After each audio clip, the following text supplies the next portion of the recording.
ಸರ್ವಮಂಗಳಮಾಂಗಲ್ಯೆ ಶಿವೆ ಸರ್ವಾರ್ಥಸಾಧಿಕೆ ಶರಣ್ಯೆ ತ್ರಯಂಬಕೆ ಗೌರಿ ನಾರಾಯಣಿ ನಮೋಸ್ತುತೆ.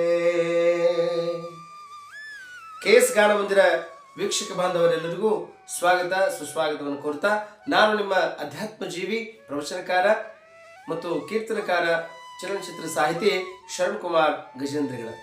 ವೀಕ್ಷಕರೇ, ಇವತ್ತೊಂದು ಅದ್ಭುತವಾಗಿರುವಂಥ ವಿಚಾರವನ್ನು ತಗೊಂಡು ನಿಮ್ಮೆದುರಿಗೆ ಬಂದಿದ್ದೇನೆ.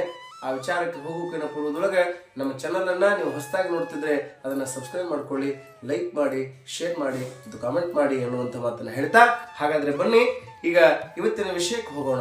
ಇವತ್ತು ಏನು ವಿಶೇಷ ವಿಚಾರವನ್ನು ತಗೊಂಡು ಬಂದಿದ್ದೀನಿ ಅಂತಂದರೆ, ಇನ್ನು 2-3 ದಿನಗಳಲ್ಲಿ, ಕೆಲವೇ ದಿನಗಳಲ್ಲಿ ಏನು ಬರ್ತದೆ ಅಂತಂದರೆ ಮಹಾಶಿವರಾತ್ರಿ ಬರ್ತಾ ಇದೆ. ಮಹಾಶಿವರಾತ್ರಿ ದಿವಸ ಆ ಪರಶಿವನನ್ನು ಯಾವ ರೀತಿಯಾಗಿ ನಾವು ಧ್ಯಾನ ಮಾಡಬೇಕು, ಅವನನ್ನು ಯಾವ ರೀತಿಯಾಗಿ ವ್ರತನಿಯಮಗಳಿಂದ ಪೂಜೆ ಮಾಡಬೇಕು, ಅವನಿಗಾಗಿ ಹೇಗೆ ಒಪ್ಪತ್ತನ್ನು ಮಾಡಬೇಕು ಅನ್ನುವಂಥದ್ದನ್ನು ಇವತ್ತಿನ ವಿಡಿಯೋದಲ್ಲಿ ನಾನು ನಿಮಗೆ ತಿಳಿಸ್ಕೊಡ್ತೇನೆ. ಹಾಗಾದರೆ ಮಹಾಶಿವರಾತ್ರಿ ಅಂತ ಯಾವುದಕ್ಕೆ ಕರೀತಾರೆ? ಪ್ರತಿ ವರ್ಷಕ್ಕೊಮ್ಮೆ ಬರ್ತದಲ್ಲ ಶಿವನ ಆ ಧ್ಯಾನಕ್ಕೆಂದೇ ಮೀಸಲಾಗಿಟ್ಟಿರುವಂತಹ ದಿನ ಅದು ಯಾವುದು ಅಂತಂದ್ರೆ ಮಹಾಶಿವರಾತ್ರಿ ಅಂತ ಹೇಳ್ತಾರೆ. ಅದನ್ನು ಬದಲಾಗಿ ಇನ್ನೂ ಒಂದು ಪ್ರತಿ ತಿಂಗಳಲ್ಲಿ ಶಿವರಾತ್ರಿ ಅಂತ ಬರ್ತದೆ. ಶಿವರಾತ್ರಿ ಬೇರೆ, ಮಹಾಶಿವರಾತ್ರಿ ಬೇರೆ. ವೀಕ್ಷಕರೇ, ಶಿವರಾತ್ರಿ ಅಂತಂದ್ರೆ ಪ್ರತಿ ತಿಂಗಳಲ್ಲಿ ಕೃಷ್ಣ ಪಕ್ಷದ ಚತುರ್ಥಿಯ ದಿವಸ ಪ್ರದೋಷ ಕಾಲದಲ್ಲಿ ಮಾಡುವಂಥ ಪೂಜೆಗೆ ಶಿವರಾತ್ರಿ ಅಂತ ಕರೀತಾರೆ.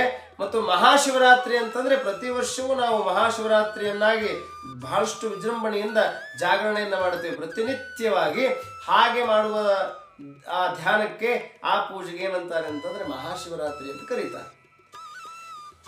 ಆ ಶಿವರಾತ್ರಿ ಮತ್ತು ಮಹಾಶಿವರಾತ್ರಿ ಶಿವನನ್ನ ಪೂಜೆ ಮಾಡಲಿಕ್ಕೆ ಯೋಗ್ಯವಾಗಿರುವಂಥ ಸಮಯ ಅಂತ ಹೇಳ್ತಾರೆ. ಮತ್ತು ಸೋಮವಾರದ ದಿವಸನೂ ಶಿವನನ್ನ ಆರಾಧನೆ ಮಾಡಬಹುದು ಅಂತ ಹೇಳ್ತಾರೆ. ಮತ್ತು ಇನ್ನೊಂದು ಮಾತು ಹೇಳಬೇಕು ಅಂತಂದ್ರೆ, ಈ ಜಗತ್ತಿಗೆ ನಮ್ಮನ್ನು ತಂದವರು ಯಾರು ಅಂತಂದ್ರೆ ಭಗವಂತ ಪರಮಾತ್ಮ. ಅವನ ಧ್ಯಾನ ಮಾಡಲಿಕ್ಕೆ ಸಮಯ, ಕಾಲ, ಕ್ಷಣ ಯಾವುದೇ ನಿಗದಿಯನ್ನು ಪಡಿಸಿಲ್ಲ ಯಾರು. ನಾವು ಅವನಿಂದ ಈ ಭೂಮಿಗೆ ಬಂದೀವಿ ಅಂದ ಮೇಲೆ ಪ್ರತಿನಿತ್ಯವೂ, ಪ್ರತಿ ಕ್ಷಣನೂ, ಪ್ರತಿ ದಿನಾನೂ ನಾವು ಆತನನ್ನ ಸ್ಮರಣೆ ಮಾಡಬೇಕು, ಶಿವನ ನಾಮಸ್ಮರಣೆಯನ್ನು ಹೇಳಬೇಕು. ಹಾಗೆ ಹೇಳಿದ್ದೇ ಆದರೆ ಪರಶಿವನ ಒಲುಮೆ ನಮಗೆ ಆದಷ್ಟು ಬೇಗನೆ ಪ್ರಾಪ್ತವಾಗ್ತದೆ ಅಂತ ಹೇಳ್ತಾರೆ. ಹಾಗಾಗಿ ನಿತ್ಯವೂ ಅವನ ಧ್ಯಾನವನ್ನು ಮಾಡಬೇಕು. ಅದಕ್ಕೆ ನಿರ್ಬಂಧನೆಗಳಿಲ್ಲ. ಶಿವನನ್ನ ಇಂತಹ ಸಮಯದಲ್ಲೇ ಮಾಡಬೇಕು ಅಂತೇನಿಲ್ಲ. ಕೆಲವು ಕಾಲಗಳನ್ನು ಆಯ್ಕೆ ಮಾಡಿಕೊಂಡಿದ್ದೇವೆ.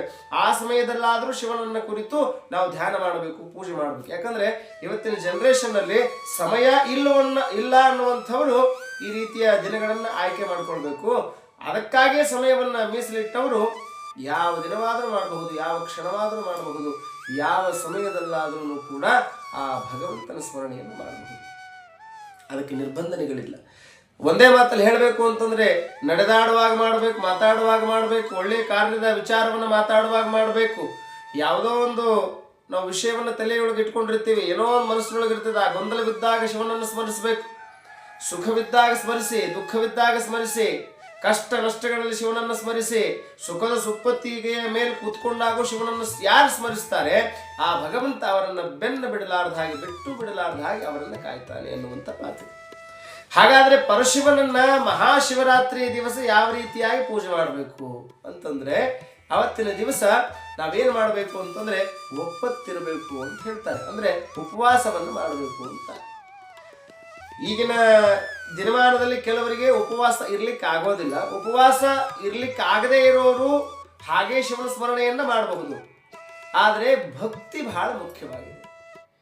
ಪರಮಾತ್ಮನ ಒಲುಮೆ ಯಾವುದಕ್ಕಾಗ್ತದೆ ಅಂತಂದ್ರೆ ನಿಜವಾದ ಭಕ್ತಿಗಾಗ್ತದೆ ಅನ್ನುವಂಥ ಮಾತಿದೆ. ಸ್ನೇಹಿತರೆ, ನೀವೆಲ್ಲ ಸೂಕ್ಷ್ಮವಾಗಿ ತಿಳ್ಕೊಳ್ಳಿ. ಎಲ್ಲವನ್ನ ಕೊಟ್ಟಿರುವಂಥ ಭಗವಂತ ಅವನ ಧ್ಯಾನ ಮಾಡಲಿಕ್ಕೆ ನಮಗೆ ಸಮಯ ಇಲ್ಲ ಅನ್ನುವಂಥವ್ರು ನಾವೆಷ್ಟು ಹುಚ್ಚರಿರ್ಬೇಕು, ಎಷ್ಟು ಮೂರ್ಖರಿರ್ಬೇಕು. ಸ್ವಲ್ಪ ಹೊತ್ತಾದ್ರೂ ಅವನ ಧ್ಯಾನ ಮಾಡಬೇಕು. ಹಾಗಾಗಿ ಮಹಾಶಿವರಾತ್ರಿ ದಿವಸ ಅವನಿಗಾಗಿಯೇ ನಾವು ದಿನವನ್ನ, ಅವತ್ತು ಒಂದು ದಿನಾರಾದರೂ ಆ ದಿನವನ್ನ ಮೀಸಲಾಗಿಡಬೇಕು. ಮಹಾಶಿವರಾತ್ರಿ ದಿವಸ ಏನು ಮಾಡಬೇಕು ಅಂತಂದ್ರೆ ಸಾತ್ವಿಕ ಆಹಾರವನ್ನು ಮಾಡಬೇಕು. ನಮ್ಮಲ್ಲಿ ಕೆಲವು ಜನ ಮಾಡ್ತಾರೆ, ಒಪ್ಪತ್ತು ಮಾಡ್ತೀವ್ರಿ ಅಂತೇಳಿ ಇಷ್ಟಿಷ್ಟು ತಿಂದು ಆರಾಮಾಗಿ ಒಪ್ಪತ್ತು ಮಾಡ್ತಿರ್ತಾರೆ. ಹಾಗೆ ಒಪ್ಪತ್ತು ಮಾಡೋದಲ್ಲ. ಒಪ್ಪತ್ತನ್ನು ಹೇಗೆ ಮಾಡಬೇಕು ಅಂತಂದರೆ ಉಪವಾಸ ಇರಬೇಕು, ಎಲ್ಲೋ ಒಂದು ಹಣ್ಣನ್ನು ತಿನ್ನಬೇಕು ಅಷ್ಟೇ. ಹಣ್ಣಿನ ಮೇಲೆ ಅಥವಾ ಸಂಪೂರ್ಣವಾಗಿ ಉಪವಾಸ ಇದ್ರೂ ಪರವಾಗಿಲ್ಲ. ಒಂದು ಹೊತ್ತಿರಬಹುದು, 2 ಹೊತ್ತಿರಬಹುದು, 3 ಹೊತ್ತು ಒಪ್ಪತ್ತಿದ್ರು ಇನ್ನೂ ಬಹಳ ಶ್ರೇಷ್ಠ ಅಂತ ಹೇಳ್ತಾರೆ. ಶಿವರಾತ್ರಿಯ ಜಾಗರಣೆ ದಿವಸ ಯಾರು ಒಪ್ಪತ್ತನ್ನ ಮಾಡ್ತಾರೆ ಶ್ರೇಷ್ಠ ಅವರೇ ಶ್ರೇಷ್ಠ ಪದವಿಯನ್ನು ಪಡೀತಾರೆ ಅಂತ ಹೇಳ್ತಾರೆ.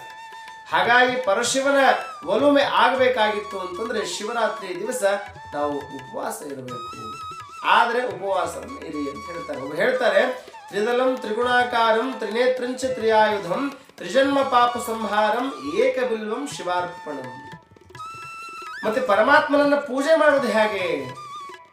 ಸ್ವಾಮಿ, ದೊಡ್ಡವರೆಲ್ಲ ಶ್ರೀಮಂತರೆಲ್ಲ ದೊಡ್ಡದಾಗಿ ಬಂಗಾರದ ಸರವನ್ನು ಹಾಕಿ ಇನ್ನೇನೋ ಮುತ್ತುರತ್ನಗಳನ್ನ ಹಾಕಿ ಅದೆಲ್ಲ ವಜ್ರ ವೈಢೂರ್ಯಗಳನ್ನ ಶಿವನ ಮೈಮೇಲೆಲ್ಲ ತುಂಬಿ ಶಿವ ಹರಹರ ಅಂತಾರೆ. ಮತ್ತೆ ನಾವು ಬಡವರು ಏನ್ ಮಾಡಬೇಕು ಅಂತ ಕೇಳಬಹುದು. ಅಲ್ಲಿ ಬಡವರು ಶ್ರೀಮಂತರು ಅನ್ನುವಂಥದ್ದು ಬರೋದಿಲ್ಲ. ಪರಮಾತ್ಮನಿಗೆ ಮುತ್ತಿನ ಸರವನ್ನು ಹಾಕಿದ್ರು ಅಷ್ಟೇ, ಅವನಿಗೆ ಹೋಮಾಲೆಯನ್ನು ಹಾಕಿದ್ರು ಅಷ್ಟೇ. ಅವನು ಯಾವುದಕ್ಕೆ ಪ್ರಿಯ ಅಂತಂದ್ರೆ ಭಕ್ತಿಗೆ ಪ್ರಿಯ. ಭಕ್ತಿಯಿಂದ ನೀವು ಕೇವಲ ಒಂದು ಪತ್ರಿಯ ದಳವನ್ನು ಏರಿಸಿದ್ರೆ ಸಾಕು. ಹೇಳ್ತಾರಲ್ಲಿ, ತ್ರಿದಲಂ ತ್ರಿಗುಣಾಕಾರಂ ತ್ರಿನೇತ್ರಂಚ ತ್ರಿಯಾಯುಧಂ ತ್ರಿಜನ್ಮ ಪಾಪ ಸಂಹಾರಂ ಏಕಬಿಲ್ವಂ ಶಿವಾರ್ಪಣಂ. ಪರಮಾತ್ಮ ತ್ರಿದಲಂ ತ್ರಿಗುಣಾಕಾರಂ ತ್ರಿನೇತ್ರಂಚ ತ್ರಿಯಾಯುಧಂ ತ್ರಿಜನ್ಮ ಪಾಪ ಸಂಹಾರಂ, 3 ಜನ್ಮದ ಪಾಪ ಹೋಗುತ್ತಂತೆ ಒಂದು ಪತ್ರಿ ದಳವನ್ನ ಮಹಾಶಿವರಾತ್ರಿಯ ದಿವಸ ನಮಃ ಶಿವಾಯ ಅಂತ ಹೇಳಿ ಅದನ್ನು ಏರಿಸಿದರು.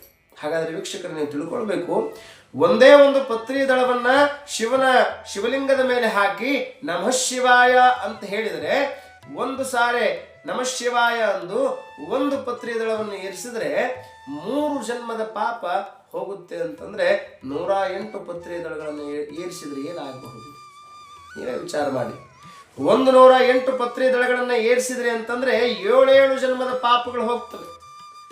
1001 ಪತ್ರಿ ದಳವನ್ನ ಏರಿಸಿದ್ದೇ ಆದರೆ ಮುಂದಿನ ದಿನದಲ್ಲಿ ಈಗ ನಾವು ಬದುಕುವಂಥ ಈಗಿನ ಮುಂದೆ ನಮಗೆ ಏನಾಗ್ತದೆ, ನಮಗೆ ಬರುವಂಥ ಕಷ್ಟವನ್ನು ದೂರ ಮಾಡುತ್ತದೆ, ಆಯುಷ್ಯವನ್ನು ಕೊಡುತ್ತದೆ, ಆರೋಗ್ಯವನ್ನು ಕೊಡುತ್ತದೆ. ಪರಮಾತ್ಮ ಯಾವಾಗಲೂ ನಮ್ಮ ಕಷ್ಟ ನಷ್ಟಗಳಿಗೆ ಆಗ್ತಾನೆ. 1001 ಪತ್ರಿಗಳನ್ನು ಏರಿಸಿದೆ. ಹಾಗೆ ಮುಂದೆ ಬಿಟ್ಟು ಬಿಡಲಾರದ ಹಾಗೆ ಪ್ರತಿನಿತ್ಯವೂ ಶಿವನ ಧ್ಯಾನವನ್ನು ಮಾಡ್ತಾ ಅವನಿಗೆ ಪತ್ರಿ ದಳವನ್ನು ಏರಿಸಿದ್ದೇ ಆದರೆ, ಪತ್ರಿ ದಳವನ್ನು ಅರ್ಪಿಸಿದ್ದೇ ಆದರೆ ಕಾರು, ಬಂಗುಲೆ, ವಜ್ರ, ವೈಢೂರ್ಯ, ಸಂಪತ್ತು, ನಗ, ನಾಣ್ಯ ಇವೆಲ್ಲ ಬಂದ್ಬಿಡ್ತವೆ. ಪರೀಕ್ಷೆ ಮಾಡಿ ನೋಡಿ. ಒಂದು ಸಾರಿ ಶಿವನ ಧ್ಯಾನವನ್ನ ಅಚ್ಚುಕಟ್ಟಾಗಿ ಮನಸ್ಸಿನಿಂದ ಮಾಡಬೇಕು. ಇಲ್ಲಿ ಶಿವ ಹರಹರ ಹರ ಓಂ ರುದ್ರಮನ್ಯವತೋತಿ ಶಿವೇ ನಮಃ ನಮಃ ಶಿವಾಯ. ಅಲ್ಲಿ ಕಸ ತಿನ್ನಕತ್ತೈತಿ, ಕಸಬರಿಗೆ ತಿನ್ನಕತ್ತೈತಿ, ಆಕಳ ಕರ ಅಂತ ಹೇಳಿದ್ರಂದ್ರೆ ನಮ್ಮ ಪೂಜೆ ಆಗಂಗಿಲ್ಲ. ಇಲ್ಲಿ ಶಿವನ ಮೇಲೆ ಮನಸ್ಸಿಟ್ಟು ಭಕ್ತಿಯನ್ನು ಮಾಡಿದ ಹಾಗೆಲ್ಲ. ಅಲ್ಲಿ ಹೊರಗಡೆ ಪಾದರಕ್ಷೆ ಬಿಟ್ಟು ಬಂದಿದ್ಯಾ, ಶಿವ ಓಂ ನಮಃ ಶಿವಾಯ ಓಂ ನಮಃ ಶಿವಾಯ ಯಾರಾದ್ರೂ ತಗೊಂಡು ಹೋದ್ರೇನೋ ನೋಡ್ರಿ ಅಂದರೆ ಶಿವನನ್ನ ಪೂಜೆ ಮಾಡಿದಂತ ಆಗೋದಿಲ್ಲ. ಹಾಗಾಗಿ ಶಿವನ ಪೂಜೆಯನ್ನು ಹೇಗೆ ಮಾಡಬೇಕು ಅಂತಂದ್ರೆ ಮನಸ್ಸನ್ನು ಇಟ್ಟು ನಿರ್ಮಲವಾದ ಭಕ್ತಿಯನ್ನು ಅರ್ಪಣೆ ಮಾಡಿದಾಗ ಶಿವ ಒಲಿತಾನೆ. ಶಿವನ ಕೃಪೆಗೆ ನಾವು ನೀವು ಪಾತ್ರ ಆಗ್ತೀರಿ ಅನ್ನುವಂಥ ಮಾತನ್ನು ಹೇಳ್ತಾ, ಪ್ರಿಯ ವೀಕ್ಷಕ ಬಾಂಧವರೇ, ನಿಮ್ಮೆಲ್ಲರಿಗೂ ನಾನು ಸವಿನಯ ಪ್ರಾರ್ಥನೆಯಿಂದ ಕೇಳ್ಕೊಳ್ತೀನಿ. ಈ ಬರುವಂಥ ಮಹಾಶಿವರಾತ್ರಿ ಮಹಾಶ್ರೇಯಸ್ಕರವಾಗಿರುವಂಥದ್ದು. ಆ ಮಹಾಶಿವರಾತ್ರಿಯ ದಿವಸ ನೀವು ನಮಃ ಶಿವಾಯ ಅನ್ನುವಂಥ ಮಂತ್ರವನ್ನು ಹೇಳಿ. ಇದಕ್ಕೆ ಪಂಚಾಕ್ಷರಿ ಮಂತ್ರ ಅಂತ ಹೇಳ್ತಾರೆ. ಓಂ ನಮಃ ಶಿವಾಯ ಅಂದ್ರೆ ಅದು ಓಂ ಅನ್ನುವಂಥದ್ದನ್ನು ಸೇರಿಸಿದೇನೆ ನಮಃ ಶಿವಾಯ ಅಂತ ಹೇಳಿ ಆ ಶಿವನಿಗೆ ನೀವು ಬಿಲ್ವಪತ್ರೆಯನ್ನು ಏರಿಸಿ ಶಿವನನ್ನು ಧ್ಯಾನ ಮಾಡಿ. ಹಾಗೆ ಮಾಡಿದ್ದೇ ಆದರೆ ಏನಾಗ್ತದೆ ಅಂತಂದರೆ ನಿಮ್ಮೆಲ್ಲರಿಗೂ ಆ ಪರಶಿವನ ಕರುಣೆ, ಅವನಿಂದ ನಿಮ್ಮೆಲ್ಲರ ಆರೋಗ್ಯ ಸಮಸ್ಯೆ, ಹಣಕಾಸಿನ ಸಮಸ್ಯೆ ಎಲ್ಲವೂ ಏನಾಗ್ತದೆ ಅಂತ ದೂರವಾಗಿ ಎಲ್ಲರಿಗೂ ಆಯುಷ್ಯ ಆರೋಗ್ಯವನ್ನು ಆ ಭಗವಂತ ಕೊಟ್ಟೇ ಕೊಡ್ತಾನೆ ಎನ್ನುವಂಥ ಮಾತನ್ನು ಹೇಳ್ತಾ ಎಲ್ಲ ವೀಕ್ಷಕ ಬಾಂಧವರಿಗೆ ಮತ್ತೊಮ್ಮೆ ನಮಸ್ಕಾರಗಳನ್ನು ಹೇಳ್ತೇನೆ. ಮತ್ತೊಂದು ವಿಡಿಯೋದೊಂದಿಗೆ ತಮ್ಮನ್ನು ಭೇಟಿ ಮಾಡುತ್ತೇನೆ. ನಮಸ್ಕಾರ.